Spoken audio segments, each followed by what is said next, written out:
Dear physics teachers and students, let me first thank the management and principal of K.T.H.M College and their physics department for inviting me to this workshop on astronomy and astrophysics. Special thanks to Professor Sneha Bua for personally interacting with me on deciding topics as well as helping me out in recording this lecture. What we shall be talking today is going to be about stars, different types of them, and by studying, how do we know about them? And what do we study when we talk about stars? How do we know their life cycle? So let's start the journey. If you ask how many stars are there in the sky, and if you go out in the night sky and observe different stars, you may think that there are millions of stars there out in the sky. But in reality, however clear the sky is, however good vision you have, you may not be able to see more than something like 6,000 to 7,000 stars at a time. We can't see the huge number, but with the help of telescope, surely you can improve the vision. So when we can't see so many stars over here, and whatever stars we are able to see, how do we categorize them? So we can categorize them by looking at them, their colors or their brightness, and we will see how all this information can be used. So first, coming to the question, what are these constellations you might have heard about, like Orion or Taurus or Big Bear or Gemini? So what are these constellations? If you look at this particular patch of sky here on the screen, okay, there is one particular conspicuous pattern of stars. You can see 3 stars in a line, and anybody who sees this in the sky won't forget it because there's 3 bright stars forming a line. What are these? So the ancient Greeks called this entire constellation as Orion. They saw a human being, Orion the hunter, from their mythological figures. Indians consider this as Mriga, or the deer with the 4 legs, and arrow shot by another hunter called Vyad here. So these are different kind of patterns, and you see in different cultures people have given different kind of names to these patterns. Modern astronomy got developed in the West, and they followed the Greek mythological names which were given by different astronomers over the time, and now we call it Orion constellation. So what is this constellation? You see the patterns over here. If you look at the faint stars, these faint stars form an arc. You can treat that as arc of the shield in the hand of Orion. Another arc over here is you can easily imagine as the raised hand by Orion and a club in his hand. And then there are other various constellations. For example, Taurus is over here with a V shape. This can be treated as face of the bull and 2 long horns. In the same way, there are different kind of constellations named. The entire sky now has been divided into 88 different constellations, and which means there are 88 different patterns. Now, are these different stars in this particular constellation related to each other? Are they having any kind of physical influence on each other? Do they physically attract each other? So let's look at them closely. Now I have taken here the picture of Orion constellation. The orientation is slightly changed over here, but look at the stars. So this is Betelgeuse, and it is about 430 light years away from us. The next is Bellatrix, that is about 250 light years away from us. I am giving an approximate number here. Next is Ceph, which is more than 700 light years away. Rigel is again more than 700 light years away. Then there are 3 stars in the belt, Al-Nitak, around 800 light years away, Al-Nilam, more than 1300 light years away, and Mintaka, more than 900 light years away. What you observe here is even these stars in the same constellation, they are not all at same distance. They are at various distances, and if you look at Bellatrix star, okay, it is closer to Sun as compared to say Alnitak or Alnilam. Okay, so this particular pattern is important only when we see it from the location of sun or the orbit of Earth going around the sun. Okay, if you are somewhere at a completely different location in the sky, this entire pattern will look completely different. If you are around, say, planet, if there is a planet around Alnilam, and if you are over there, then you may probably be able to see the similar kind of Orion constellation on the other side of the sky, but the central star will be missing because that is the star where you are located. Okay, so the stars in a particular constellations are not physically related to each other. It is just a pattern that we observe here from Earth, and that too when we only consider the bright stars. Let's go to another object that we see in the sky. What we see is star clusters. Now, star clusters are the regions where stars are actually bound to each other. Take for example this beehive cluster. This particular beehive cluster is it is one of the very conspicuous objects, the fuzzy looking object, even with the naked eye in the sky. The ancient Indians called it Pusha. The Greeks have called it beehive cluster. And there is another name given here, M44, indicating that it is 44th object in a catalogue prepared by a French astronomer called Messier. So it's 44th object in the Messier catalogue. Now, what is this object? So beehive cluster is supposed to be an open cluster. Open cluster means all the stars are close by but not very, very crowded. Okay, they have gases amongst them. Okay, this is what is observed. And these stars, the astronomers have concluded, are relatively young stars, because many of these stars are moving individually, and when they have estimated the motion and then estimated the total mass of that entire cluster, they realize that though all these stars are gravitationally influencing each other, okay, the net mass, whatever that particular cluster has, will have some kind of escape velocity related to that, and some of the stars are moving with velocity such high velocity that they may even escape this particular cluster over a long time. But since they have not yet escaped, probably this entire cluster is still young. That is what the astronomers have given the reason. Okay, and that also helps us to see how young stars must be looking like, because if the cluster is young, the stars are also young, because the entire cluster is formed almost simultaneously from a huge cloud. We will see some of those features later. What will happen if this particular cluster become very old? Means the stars which are moving with high velocity leave this particular cluster. What happens? Then rest of the cluster comes together, and what we get is a globular cluster. That is what our present understanding is. So look at this particular globular cluster, M72. Again, M72 means it is 72nd object in the catalog, Messier's catalog. Okay, and look at the bright stars and look at how crowded it is. Okay, and what people have realized is these kind of globular clusters are old because you don't find hydrogen gas within them, and they are very crowded. So most of the stars show as if the signs of their old age. Now, how do we know whether a star is young or old? We'll come to it a bit later.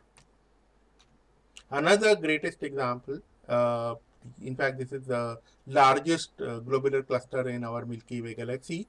This is the Omega Centauri.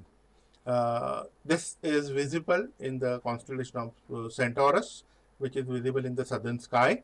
Okay, and because Messier was French astronomer, from the location of France, he couldn't see this particular cluster. Therefore, you don't find this particular object in the Messier catalog. In fact, later some of the objects which are in the southern hemisphere, which could be seen from southern hemisphere, were added, but this particular Omega Centauri cluster is not added in the Messier catalog. But it is it is in fact the largest globular cluster in the entire Milky Way. So when you look at all these stars, the question is, how do we know what are they made up of? How do they behave? And modern science has given wonderful answers. Because remember, the entire modern science depends on experimentation, but with the stars, we can't do experiments. We can't play with them. We can't change their parameters. We can only sit and observe how they are behaving. And we have very sufficiently, we don't have sufficient time. We have very small time as compared to the life of entire star. So let us see what kind of information we have got, what kind of observations we do. So going to the next slide here, what do we observe in stars? What we can observe in stars is its brightness or its color or what we call spectrum. So when it comes to brightness, let us look at the magnitude, the star's brightness, which is measured in magnitudes. So originally this concept of magnitude was given by Hipparchus. After the sunset, the first set of stars to be seen were first magnitude stars. Then as the sky became darker, the second magnitude stars started appearing. Then third magnitude stars started appearing, and so on. And when the sky was very, very dark, okay, completely clear dark sky, you could see the faintest stars, and that he called sixth magnitude stars. So all the stars, he said, can be categorized into first magnitude to sixth magnitude, keeping in mind here that since in the evening after sunset you will be able to see the brightest stars, the first magnitude stars are brightest and the sixth magnitude stars are going to be faint. So this is what we have given by Hipparchus, and Hipparchus was almost 2000 years ago. We continued this, and now we have developed the similar kind of scale based on similar logic but with modern instrumentation. So when measurements were done with the modern instrumentation, it was seen that these magnitudes were related to logarithm of the flux given by those stars. So whatever flux we collect at our instruments, okay, the logarithm of that was related to the magnitude. It was also observed that the first magnitude stars were about 100 times brighter than the sixth magnitude stars. So keeping that in mind, the entire magnitude scale has been revised now. So look at this particular magnitude scale over here. What you can observe here is this vega is given as 0 magnitude number, and on the left hand side the magnitude goes on becoming negative, which means the objects start becoming brighter and brighter, and on the right hand side the objects start becoming fainter and fainter. Okay, so say for example Venus can have magnitude something like -4 or so. The Jupiter can have magnitude somewhere around that -3, and so the moon, bright moon, the full moon has magnitude around -12. The sun has magnitude about -27. Okay, and keeping in mind that 5 magnitude difference gives you 100 times more brightness, would mean that 10 magnitude difference will give you 100 into 100, that is 10,000 times more brightness, and 15 magnitude difference will give you something like 100 into 100 into 100, that is million times brighter object. So you see sun is million times brighter than the full moon, and moon appears million times brighter than average stars that we can see. So this is as far as appearance is concerned, that sun appears to be million times, which means a trillion times brighter than the average stars that we can see in the night sky. Now a star may look brighter because it is closer, okay, or it could be really bright. How do we know that? So to distinguish between these two things, we have got apparent and absolute magnitudes. So if star could be brighter for two reasons, either it is actually brighter or it is closer to us than other stars. So in order to compare the real brightness, what one does is the astronomers use concept of absolute magnitude. So what is absolute magnitude? You keep all the stars at same location and then find out what could be their apparent magnitude. So we have, for example, they have taken a case, they have taken a number that if you put a star at 10 parsec distance, now parsec is, 1 parsec is about 3.26 light years. So 10 parsec makes 32.6 light years. So if you keep a star at 10 parsec distance, okay, what will be its apparent magnitude? Because that apparent magnitude then can be calculated from the flux that we'll receive. Now, keeping this kind of thing, this kind of scale, okay, one can calculate the absolute magnitude of all the stars, and then we can really compare their intrinsic or true brightness. So, true brightness can be compared by taking into consideration the absolute magnitudes. If I take sun's apparent magnitude, it is minus 27, minus 26.8 to be more precise, while its absolute magnitude is about 4.5, which means if sun goes at a distance of 10 parsec, will we barely be able to see it in the sky. We will be able to see, but not from the city. So we will have to go to the outskirts so that we can see stars with a magnitude of 4.5. So only in the clear sky condition we should be able to see sun. If we go at a distance of 10 parsec from sun. So imagine if there are lives and civilizations on a planet at a distance of something like 10 parsec, for them sun is not going to be a very bright star, it is just going to be an average star. The other parameter of stars is the spectral classification. So what are the stars? All stars are same, or how are they classified from their spectrum? And that is where comes the great work by the Harvard people. So before we come to that classification, let us first understand that what kind of spectrum a star gives. So we know hot objects give continuous spectrum, and if you have hot gas, then it gives you the line spectrum. It gives you only bright lines because the electrons will be transiting from one level to another level in that hot gas. Okay, but if you keep the same gas in front of a hot source, okay, even hotter source, and then whatever light you get, if you pass that through the prism, what you get is you get from that hot source the continuous spectrum, and the gas in between, which is relatively colder than that particular source, is going to absorb exactly at the same location, because now electrons will be absorbing those radiations of those particular wavelengths, will go to the excited state, while re-emitting, they can re-emit in all different directions. Therefore, if you are looking only from one particular direction, you will see that those particular wavelengths are relatively less given because they are absorbed by that particular gas, and we get absorption line spectrum.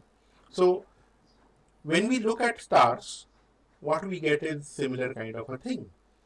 This was the spectrum of sun along with the dark absorption lines first observed by Fraunhofer. Later, when people studied various chemical elements here and their spectrum, they realized that different chemical elements can be known or identified based on the wavelengths that they emit. So these are called signature lines, and then you have various signature lines for different elements. Knowing this, what people know now is what kind of different elements must be present there on the sun. And similarly for stars. So when you take spectrum of a star, you naturally expect to get the continuous spectrum, but on top of that there are certain dark lines, and based on those dark lines, people have studied various stars and they have classified these stars according to what kind of lines are present in the absorption spectrum. So let us see this. So based on the absorption lines, we have various groups, and those groups have been named as O, P, A, F, G, K, M. And then there are certain numbers. So let us understand what are those numbers. So widely these groups were categorized as O, B, A, K, F, G, or sorry, O, B, A, F, G, K, M. The class O shows mainly hydrogen lines, while class M shows metallic lines. Now, Metallic lines means what? For astronomers, there is a interesting convention. Anything which is other than hydrogen and helium is called metal. So when you observe oxygen lines, or you observe potassium lines or sodium lines, all these lines are considered as metallic lines. Even carbon lines will be considered as metallic lines, because anything other than hydrogen and helium is considered, is referred as metal by astronomers. So we have these kind of things in case of various stars, and based on the how much lines are crowded, the classification was done. It was done in the Harvard observatories, and some women astronomers have really contributed in that. So we'll see some of their contributions. In this particular classification, if you look at the sun spectrum, sun belongs to class G. This is Annie Jem Cannon. She joined Harvard College Observatory in 1896, and she has done tremendous work in refining and defining this particular classification. She herself analyzed spectra of more than 25,000 stars. Eventually, she classified spectra of more than about 2,25,000 stars, which means she herself did something like 25,000 stars, but then there are a group of people, they were called women computers, okay, in Harvard Observatory. So they collectively had done a lot of work, and she classified all that work into uh, this huge big volume, Harvard Draper classification catalogs. She discovered simultaneously some 300 variable stars. We'll see what variable stars are, and 5 novae. Again, we'll see what novae are.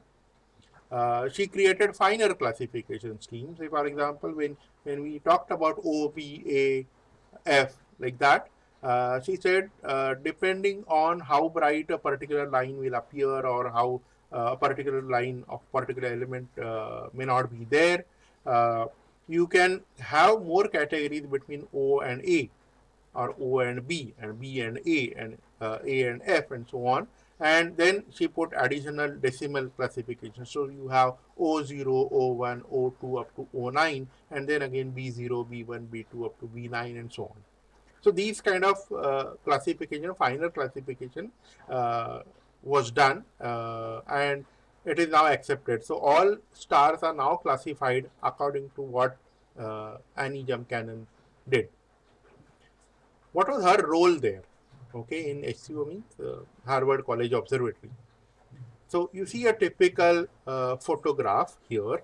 Now, what is this photograph? So people used to take glass plates those days, 100 years back, and on those glass plates, the telescopic image of the stars would be taken, and then they would keep very thin prism in front of the telescope objective. So instead of having a star spot in the photographic plate, you will see a spectrum. You will see a streak of line along with absorption lines. Now you can imagine in a photographic plate, large number of stars would come, and every star would come with a streak of line. Looking at that pattern, you need to identify and classify things, and that is the kind of work she did. So this is the recording from her diary, and she had very sharp eyes and memory to remember what kind of pattern is, say, O class, what kind of pattern is, say, F class, and looking at a pattern, you have to note down whether it is this class or that class. And she had a speed of analysis something like 3 stars a minute, okay, for this kind of a frame. So 3 stars a minute she would categorize and develop this kind of, I mean, the amount of work she has done is tremendous here. And a major work was contributed by Dr. Meghna Saha. Okay, that classification was done, but what is the interpretation of that classification? Because when you are looking at the different kind of elements, absorption lines present, what it could mean is on those stars, those different chemical elements are present. Now, looking at one star and another star, if you see different chemical elements, absorption lines are present, does it mean that the two stars are different made out of different kind of chemicals, or is there a special reason that you see only certain elements? And that is where Dr. Meghnad Saha's contribution come. In 1920, he formulated ionization equation, where he said that is the temperature and electron pressure of the star decide the ratio of ionized to neutral atoms. So depending on temperature and electron pressure, the whether atom will get ionized or not will be decided. The spectra of giant and dwarf stars show presence of absorption due to different elements. Okay, so you may see that particular element is present or particular element is absent. Okay, depending on what was the temperature and electron pressure. Saha's equations show that difference in spectral class is not because of difference in chemical composition.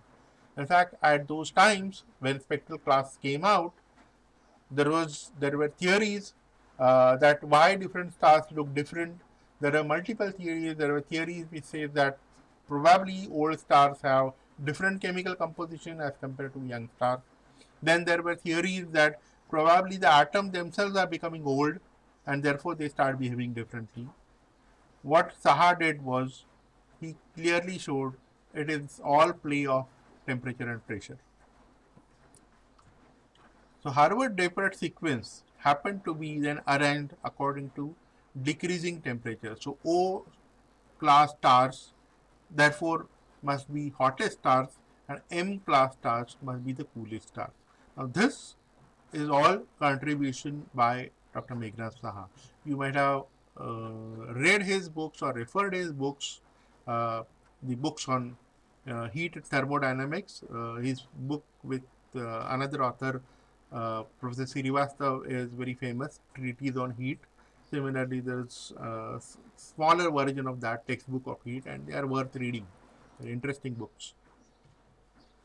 So now we have the spectral classes of stars, O class star to L class star over here. Now O to M we had considered, then some of these additional categories were added later.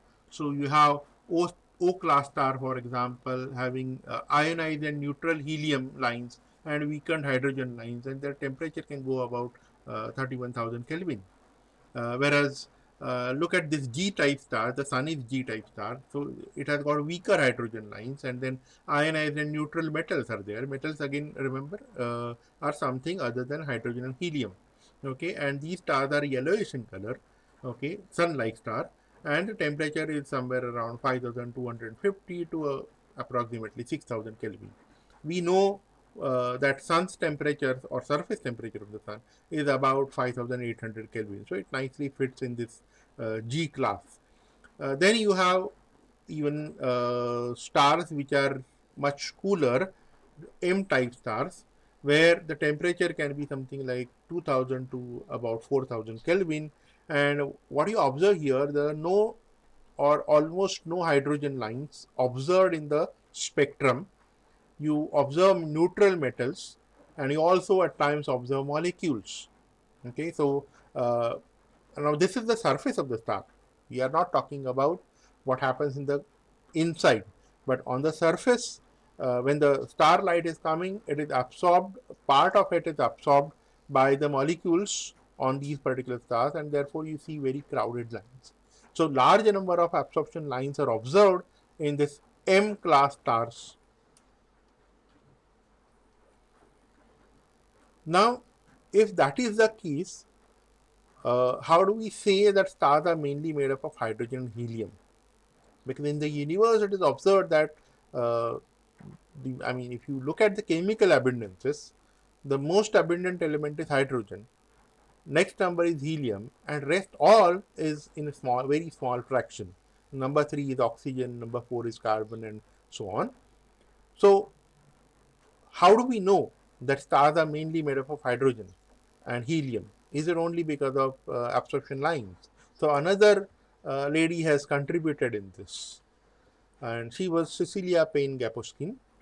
Born in England, she studied physics, chemistry, botany, and she completed her studies but was not awarded degree because Cambridge was not awarding degrees to women until 1948, and she received fellowship to study Harvard College Observatory in 1923. In the year 1919, Professor Eddington had uh, taken expeditions to observe solar eclipse, and you from that, when they returned from that, there was a lecture uh, here in the Cambridge. That lecture Cecilia Payne attended, and she said, my life changed there. uh, she started working on astronomy because she decided that this is what I'm going to do. If you see, earlier she had taken subjects like physics, chemistry, botany, but later she decided no, she is going to do physics and she is going to do astronomy, and she is going to contribute in astrophysics. So her PhD thesis was stellar atmospheres, contribution to the observational study of high temperature in the reversing layers of stars. Now this all looks very complicated, but we'll see in simple words what she did.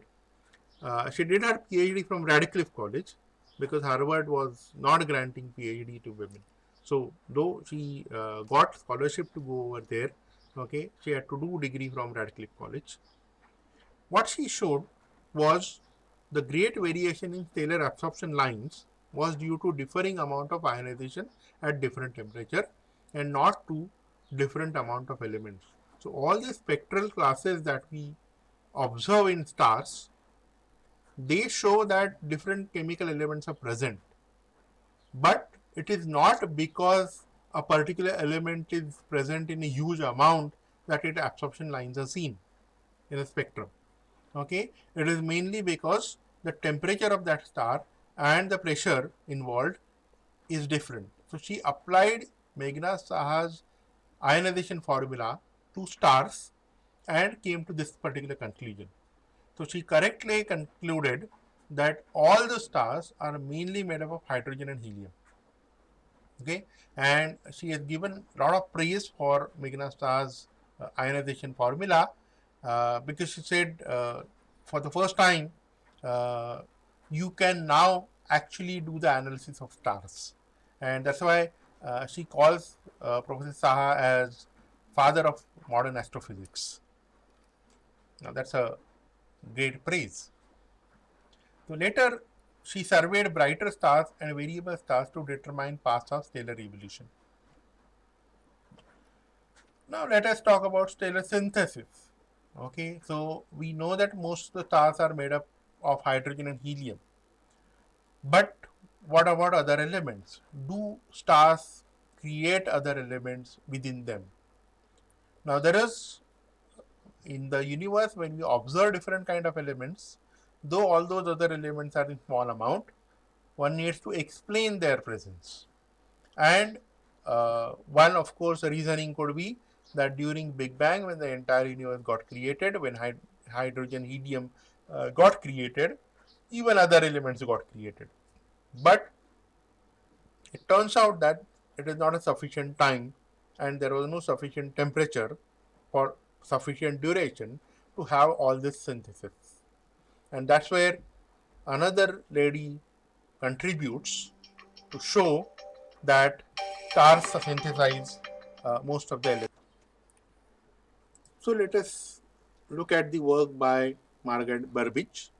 Uh, she died this year on 12th of April, 1919 to 2020.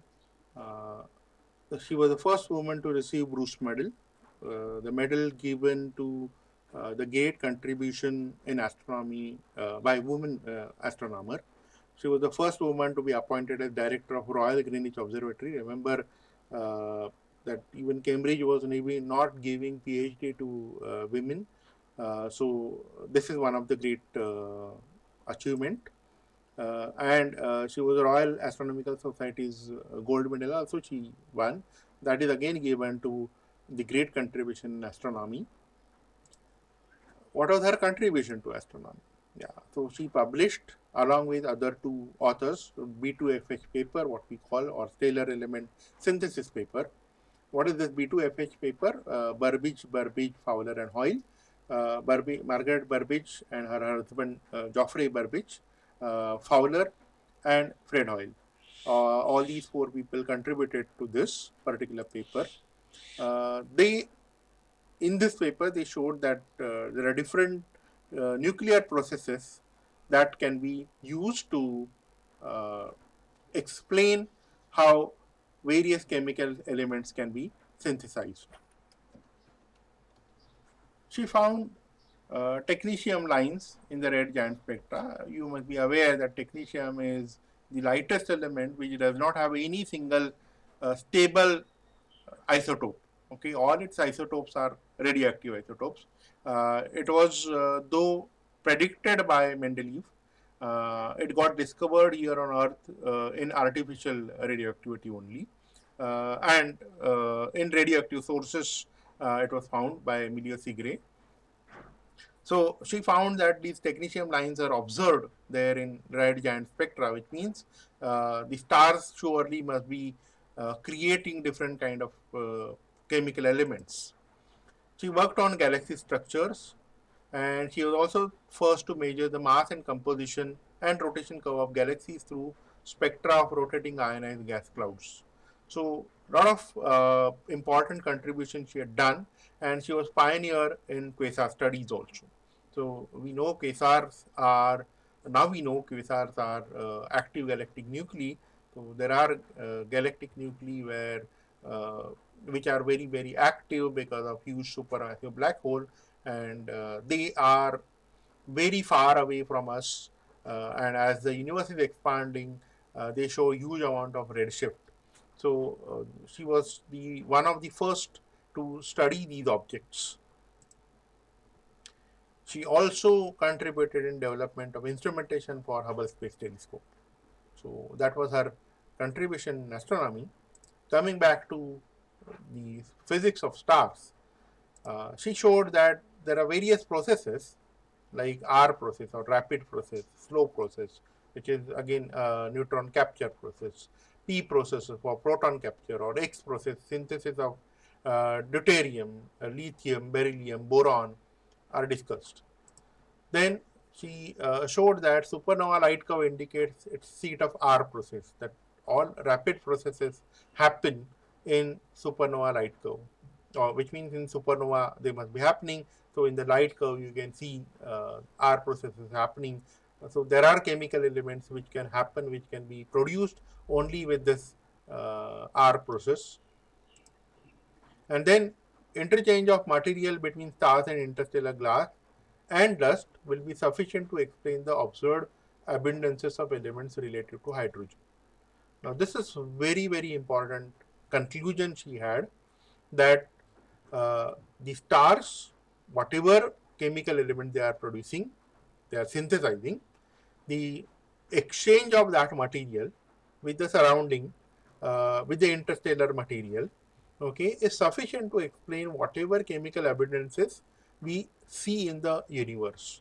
So there is no need to create all these other elements, metallic elements, as astronomers would like to call it, in the Big Bang. And the theory of primeval synthesis demands that all the varying conditions occur in the first few minutes, and it appears very highly improbable that in very first few minutes, if you want to have all chemical elements, the temperature required has to be very large. But then most of these processes are not possible because uh, if you go on fusing different kind of chemical elements, then unless until lighter element is sufficient quantity, the heavier element with that particular temperature may not be it may not be able to possible to generate in larger amount. So the major contribution is you don't need all elements to be created in Big Bang. They can be nicely created in stars. This is the most important conclusion from her work.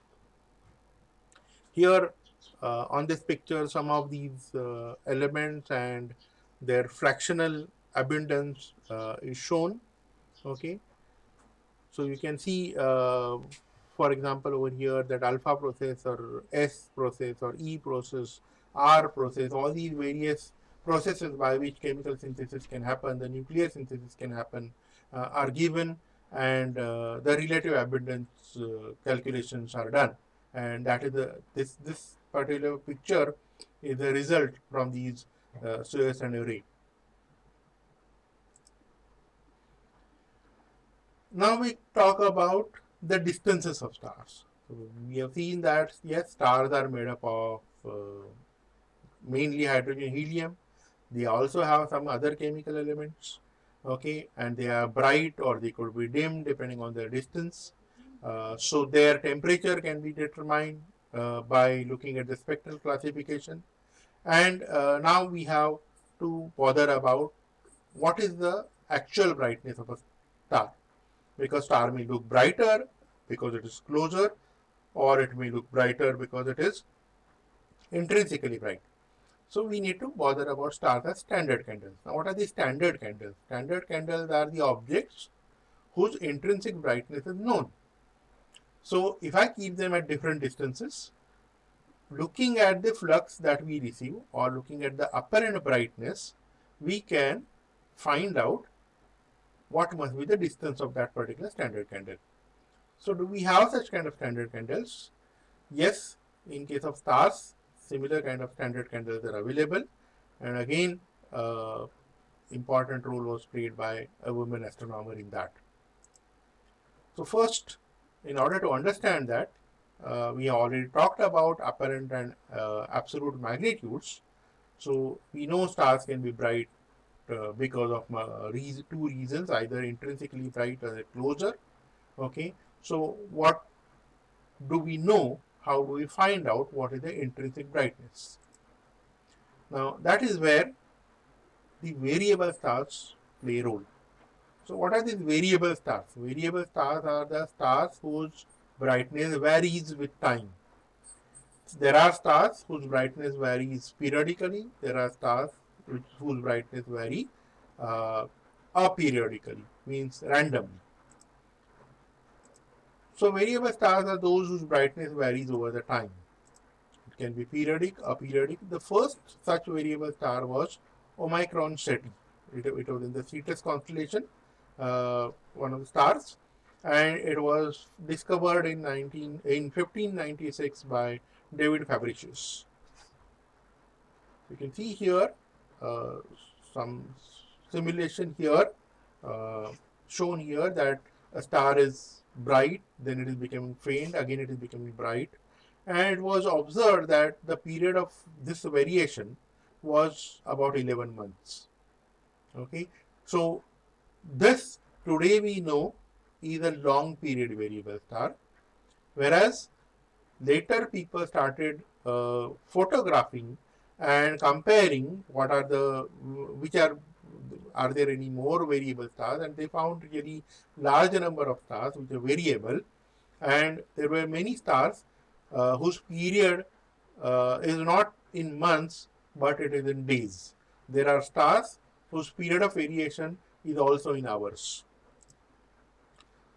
So this particular star, Omicron Ceti, was later called Mira, Mira meaning wonderful, because it behaved that way and there was wonderful behavior.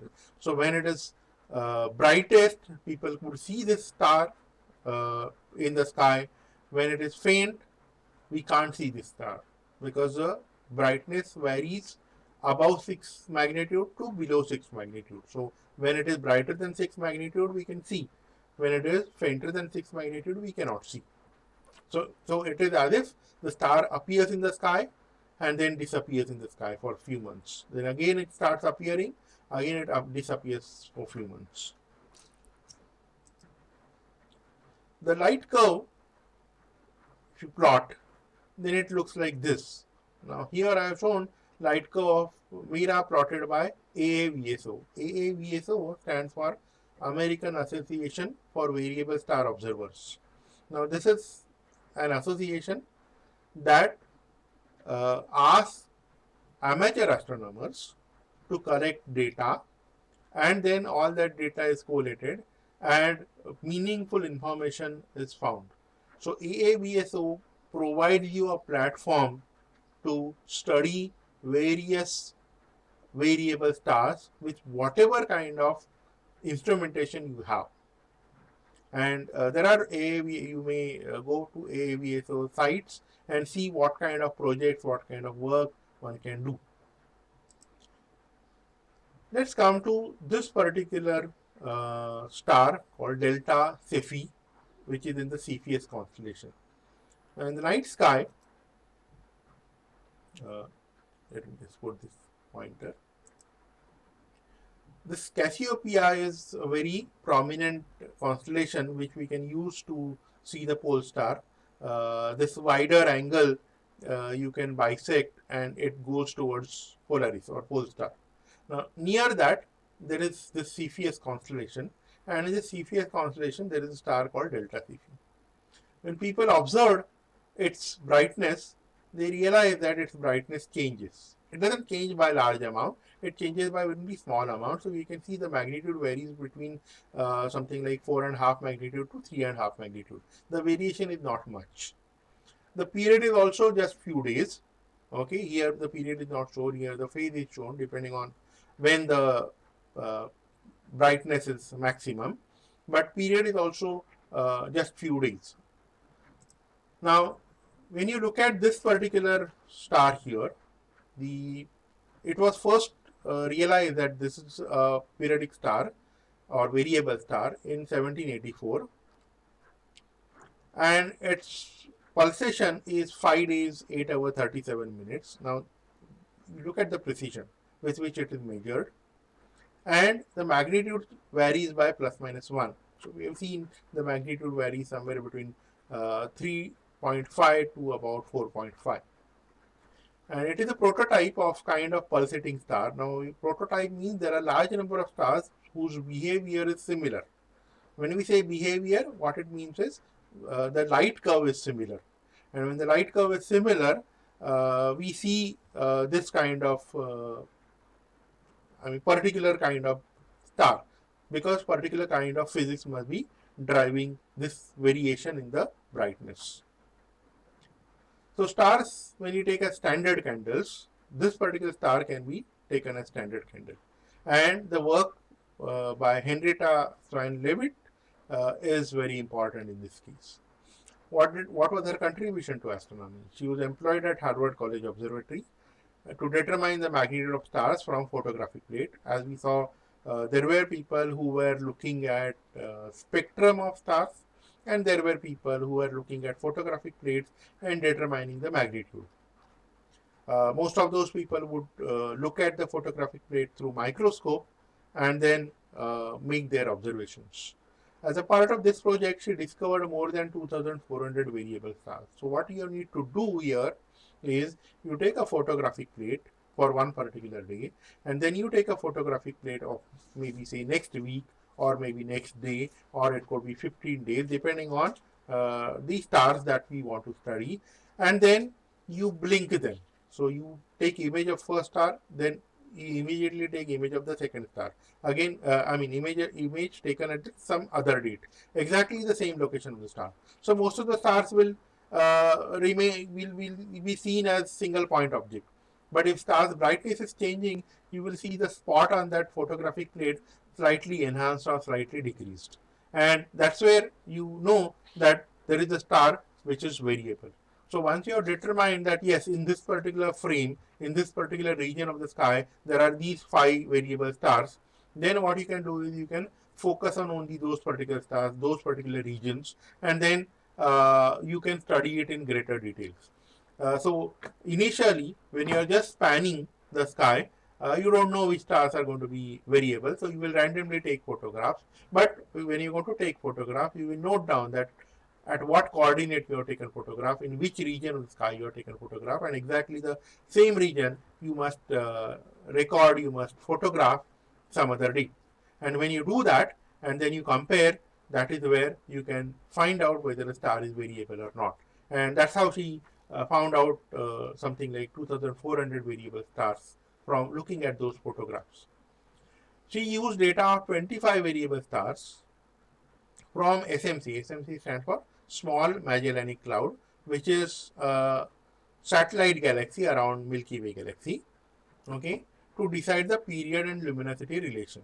So what she did was, she took SMC, this particular galaxy, took the photographs of those, determined 25 variable stars within that particular galaxy, looking at the photographs again, okay, and then she compared what is the period of their variation and what is the luminosity.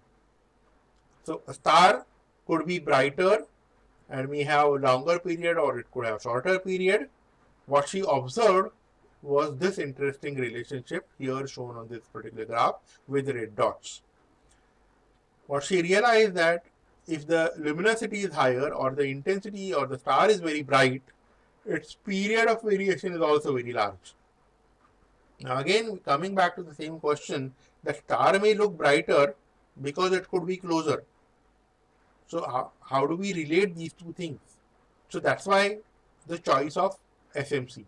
SMC is not in our galaxy, it is a satellite galaxy. So it is at such a large distance that all the stars sitting inside SMC will be approximately at same distance from us. So it is like putting all the stars almost at the same distance away from us, and now you study their luminosity and period relation, and you get very interesting result. So looking at this, now what we can do is, suppose we have got an unknown galaxy. I don't know what is the distance of that galaxy, but I take photographs and I realize that there are variable stars. So I'll focus on the variable star there. I'll find out what is the period. I'll check on this, that for this particular period, what must be the original luminosity. That will give me the absolute magnitude. And by looking at the star, I will know what is the apparent magnitude. So knowing how much is the apparent magnitude and how much is the absolute magnitude, we can surely determine what must be the distance of that particular galaxy. Or similarly, we can also determine the distances of various star clusters within our own galaxy, because now once this period luminosity relationship is established, okay, we can generalize it and apply it to different stars within our galaxy as well as in different galaxies. There was a small group of stars called RR Lyrae also. So this is another kind of variable stars, but right now we will not talk about these stars, because for our purpose, mainly these Cepheid variable stars were very important, because that is what was used to study the period luminosity relation. But there are other kind of variable stars, and they have been categorized as Cepheid variable, long period variable, RR Lyrae type variable. Within Cepheid variable, there is something called W Virginis kind of variable stars, and so on. Now, when we do all this, how do we know? I mean, with all this information, how do we know what star does and how it progresses in life? Suppose I take, because stars, whatever stars are doing, they are doing for millions of years, and we are not studying them for so much of time. So how do we know, how do we say anything confidently that after million years the star will behave like this and so on? Now for this, to understand, imagine I am tossing a coin. Suppose I toss a coin, and I'm assuming that coin is fair coin, which means there's 50% chance of head, 50% chance of tail. If I toss a coin 1,000 times, what is the outcome? I approximately expect that approximately 500 times head should come, 500 times tail should come. It may not be exactly 500, there will be some fluctuation, but the fluctuation is not going to be very large. Okay, now instead of that, if I do toss coin once, but 1,000 coins, all identical, fair coins. So if I toss 1,000 coins simultaneously, what is the result? Again, I expect approximately 500 will give me head, 500 will give me tail. Now you see, this is these are two different experiments, but they are giving me similar results. I toss a coin 1,000 times, or I toss 1,000 coins once. They give me the same result. This principle we also use to study stars. I want to know how star behaves for say million years. So what I can do is, I need not wait for million years. I can study millions of stars for a few years and see what happens. So statistically, then we can get some kind of information about stars. And let's see, when you do that, what happens. So here, this Hertzsprung and Russell have plotted various different stars on this graph, where vertical axis is absolute magnitude and horizontal axis is spectral class. What they observed was large number of stars were sitting on this particular belt called main sequence. There were few stars which were sitting here, which we call giants. We'll see why. There were some stars which were sitting here in this group, and there were some stars which were sitting in this group. You don't find stars randomly distributed in the entire box. Large number of them sitting along the main sequence, and few of them sitting in giant and supergiant group, and also few of them sitting in the white dwarf group.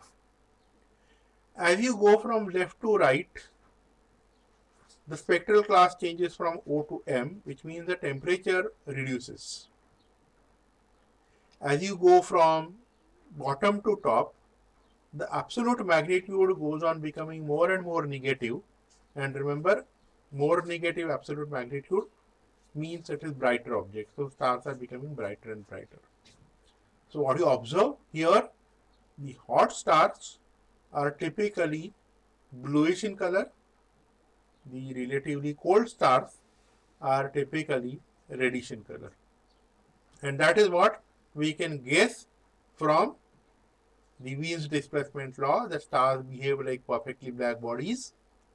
So the wavelength at which they are giving maximum amount of radiation multiplied by their temperature will be constant. So higher the temperature, smaller wavelength they are going to give more radiations, and that is what we observe here. So most of the stars are found in this belt. What it means is, coming back to that calculation of coins, that large number of stars are seen in this belt also means typically a star spends huge amount of its life in this belt. Small number of stars are spending here means star typically spends less amount of time in this belt, in this region. Then you have red giant stars. Now what is meant by red giant, and how do you know that these are giants? Because even if I use telescope, I am not able to see a star as a huge big object except for sun. Even distant stars they appear as point objects. So how do I know that these are giant stars? So if you look at their spectral class, the temperatures are low. Now Stephen's law tells us that the amount of radiation given out by a perfectly black body, and stars give spectrum which is similar to perfectly black body, therefore we can apply Stephen's law there. Okay, so the amount of radiation given out is proportional to fourth power of its temperature and area of the object. Now because these are low temperature stars, we expect them to give less amount of radiation. But in reality, they are giving large amount of radiation because their absolute magnitudes are more negative. What does it mean? It means their surface area must be really very large. Therefore, they are giving more amount of flux. And that's why we say these must be giant stars. Exactly on the other way, these stars, they are giving less amount of, their temperature is very high.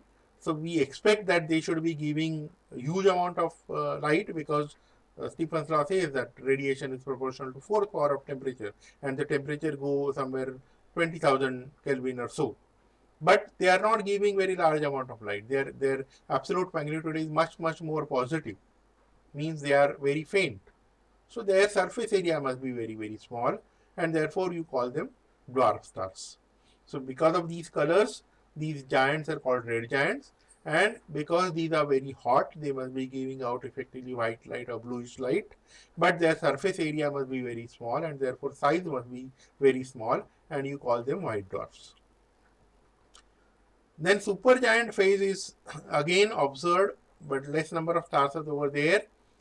Here what you observe is the temperature is not very low, but the absolute magnitude is really huge. It means these are again for this particular color for this particular temperature, okay, you expect most of the stars to give absolute magnitude around 0 to 5, but actually their absolute magnitude is somewhere near -7, -8. What does it mean? It means that the surface area must be really very large, and they must be giving out huge amount of radiation. We are going to see all this in one very interesting patch of the sky around Orion constellation. Let us look at different objects. So we have this Orion constellation. There is an object called M42 or Orion Nebula near this dagger or these three stars which are just below the belt. So it is called Orion's dagger, as if the dagger is attached to his belt. So this M42 is a cloud of stars, a cloud of hydrogen gas, and we'll see that object. Then we will see another object here, which is Sirius. Sirius has a companion called Sirius B. There is a conspicuous bright object, Betelgeuse. This is one of the great stars. Then there is object here called M1 or Crab Nebula. And there is this particular cluster of stars, Pleiades. So we are going to focus on these objects here: Orion Nebula, Sirius, Betelgeuse, Crab Nebula, Pleiades cluster. And we will see why. Because they indicate different phases of star's life. So first we come to Orion Nebula. It is called a stellar nursery. It is observed that the large, all stars are born inside huge cloud of gas and dust. So this Orion Nebula is mainly made up of hydrogen gas, hydrogen and helium gas, and dust. It is very important that dust should be present. It shines due to light produced by the new stars which are born inside the nebula. Okay, the new stars are being born, and because of that, the entire cloud shines. Otherwise, the cloud is going to be dark. It doesn't have its own light. So it is shining by light of very bright stars which are born there. So we know now know that. Okay, and I said that dust is important. The reason is there is interesting physics problem one can do. If you take two hydrogen atoms, we know hydrogen atoms are not very stable. They will form molecules here on Earth. But suppose you take two hydrogen atoms in space. How do you form hydrogen molecule out of them? They have to combine. They must collide, and that collision must be perfectly inelastic collision, so that hydrogen molecule will form. But if you do such kind of problem, that perfectly inelastic collision, it has to observe the conservation of momentum, and conservation of energy also should be there, though mechanical energy will not be conserved. So we know that when such kind of collision happens, okay, some amount of energy should be absorbed, and it turns out that this amount of energy which is absorbed in this perfectly inelastic collision by two hydrogen atoms, this energy is greater than the bond breaking energy for two hydrogen molecule. So it is impossible to form hydrogen molecule in space only when the dust particles are there, some other particles are there, which will serve to take that extra energy. Okay, the hydrogen molecules can form.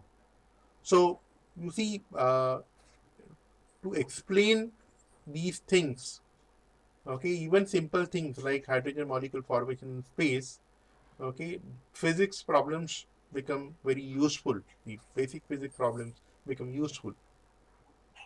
The second object that we are going to see is the Pleiades. It is an open cluster and it is made of young stars. Okay, and this particular cluster reason I'm showing here is such kind of open clusters are formed when star formation takes place inside any nebula. So single stars are not generally formed. Stars are generally formed as a cluster. Next object we were going to look at was Betelgeuse, a red giant star.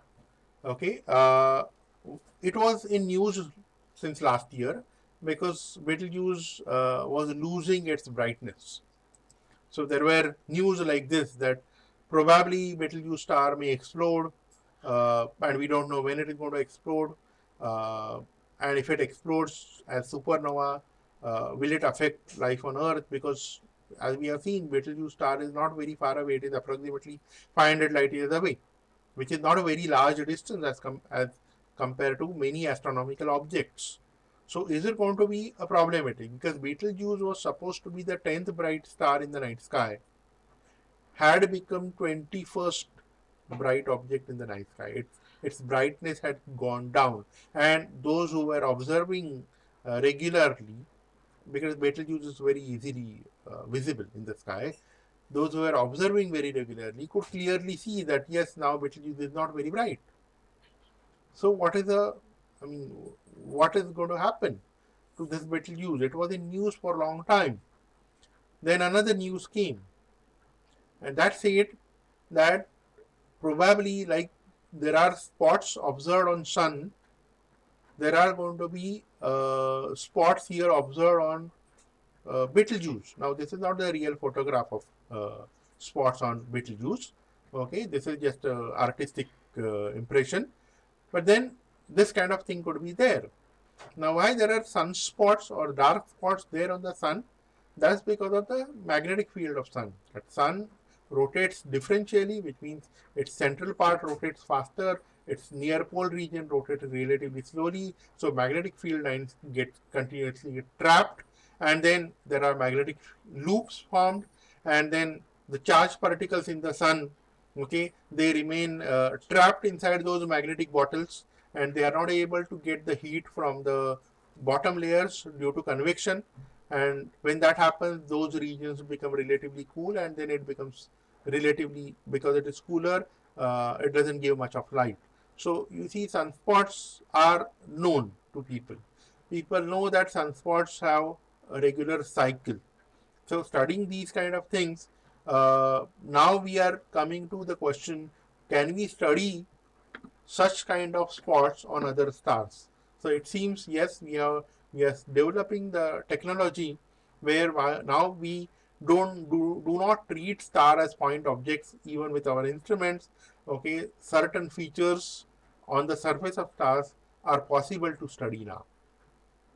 So that's why Betelgeuse becomes important, because any astronomer, Betelgeuse is one of the very bright stars, and it is one of the first stars he gets introduced to. Then we come to the Sirius B. Now, Sirius is the brightest star in the night sky. Sirius B is supposed to be its companion, which we can't see with our normal telescopes. How do we know that, well, that star exists?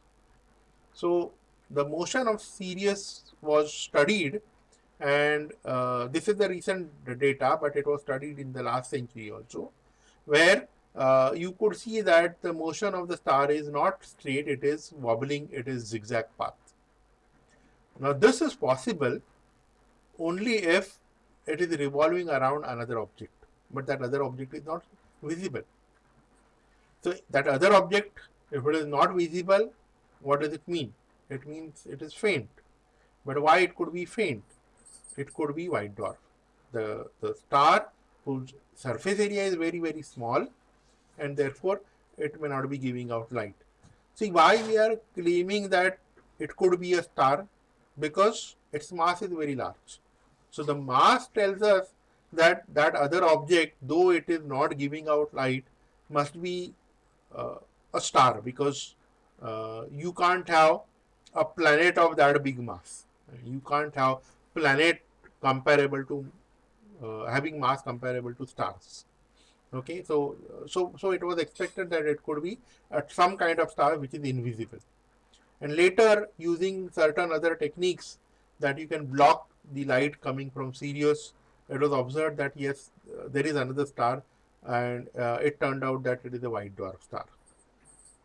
So, using again Stephen's law, we guess that it must be a very small star, and therefore it is giving out relatively less amount of light. But when people studied the spectrum, they realized the temperature is very high, and therefore it came out as a different kind of star, a white dwarf star. Another Indian has contributed in understanding white dwarf star, Chandrasekhar. He got Nobel Prize for that. S. Chandrasekhar uh, calculated that what could be the upper mass of white dwarf star, and that is 1.4 times mass of the sun. So we call today that as Chandrasekhar limit. So we know that we can't have white dwarf stars which are heavier than this Chandrasekhar limit. Then object we wanted to see was a Crab Nebula. So the Crab Nebula is a remnant of a magnificent death. This particular region observed that there was a bright star which suddenly appeared in the sky in 1054 C. C means current era, or what we call AD. Now it was recorded in various parts of the world. It was recorded in China, and there are inscriptions. There is one inscription in Kashmir which probably indicates to this observation. Now this was in the month of July, and therefore probably in larger part of India it was not visible. See, recently there was Neowise comet. Okay, very prominent comet it was, but from India most of the places people couldn't observe because of rainy season. So point is, this particular star was, I mean, there a new star appeared in that particular region, and it was very bright, and for some days it could be seen even during daytime. So that was called supernova. Now, nova means new star. That suddenly the brightness of star increases, and previously invisible star starts becoming visible. So it is called nova. And supernova means the explosion, the star explodes in such a large uh, energy, with such large energy, that amount of radiation given out is very large. The change in the magnitude is huge, and then you see star becoming very, very bright during that time. Today, if we observe in the same region using telescopes, we can see a fuzzy patch. With our amateur telescope, we see a fuzzy patch. With Hubble Space Telescope, this is what you see. This is a picture taken by Hubble Space Telescope. Using radio astronomy instrument, we know that there is a pulsar sitting at the center of this nebula. What is this pulsar? Pulsar means it gives out radio pulses. Why it is giving out radio pulses? Because what has happened is the core of the star collapsed into neutron star. The neutron star had its own magnetic field. The charged particle tend to move along the magnetic field direction. So whatever particles are getting accelerated along that particular direction, they start giving out electromagnetic waves. And simultaneously that core has started rotating faster and faster because the angular moment of conservation. So when the entire core collapsed into very small volume, the angular velocity increased. So now we have effectively a radio beam which is sweeping in the sky, okay, and that radio beam, if it intercepts Earth's orbit or if it intercepts Earth, then our radio telescope can observe those radio pulses. So fortunately, we are able to see those radio pulses. here from this particular region, and therefore we know what must have happened over there. A star exploded, the core contracted, and it turned into the neutron star. So a small particular region that we are looking at can tell us different life phases of a star. That star is born in clouds. It is born typically as a group of star clusters. Then it evolves its life for a long time. The age of star depends on how much mass it has.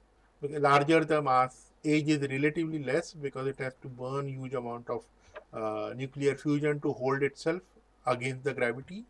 And when the internal nuclear fusion reaction gets over, star it may collapse into white dwarf, or it may collapse into neutron star.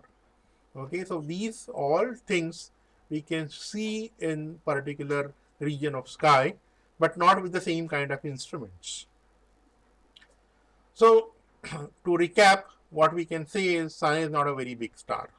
If you look at the comparison size, this is VV Cepheid star, then there is KW Sagittarius star, then there is a Pistol star, Antares is over here. Antares is again one of the famous star in Indian astronomy. It is called Jeshtha. Then Betelgeuse star is smaller than Antares, but it is still a red giant star. And then the size of Sun is just a small dot. So you can imagine how big a star could be. So Sun is not really a big star. It may appear to be a small star, but there are many more stars which are even smaller than Sun.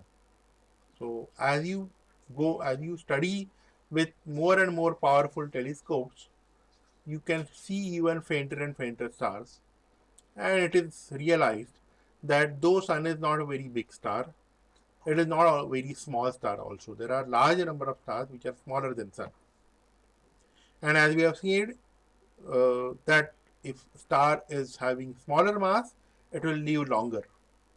The smaller they are, longer they live. And those smaller stars are the places where we may search for intelligent lives, because it will give sufficient time for life to evolve. If a star is huge, big, it may not have sufficient life. It will explode, and if any kind of planet is around in orbit, okay, either that planet will go far away, or whatever civilization could be there on that planet during that explosion, everything will go away.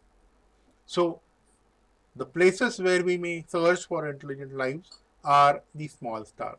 So the astronomy remains very interesting, and as the famous science popularizer Carl Sagan said, the cosmos is within us. We are made up of star stuff. We are a way for the universe to know itself. Thank you.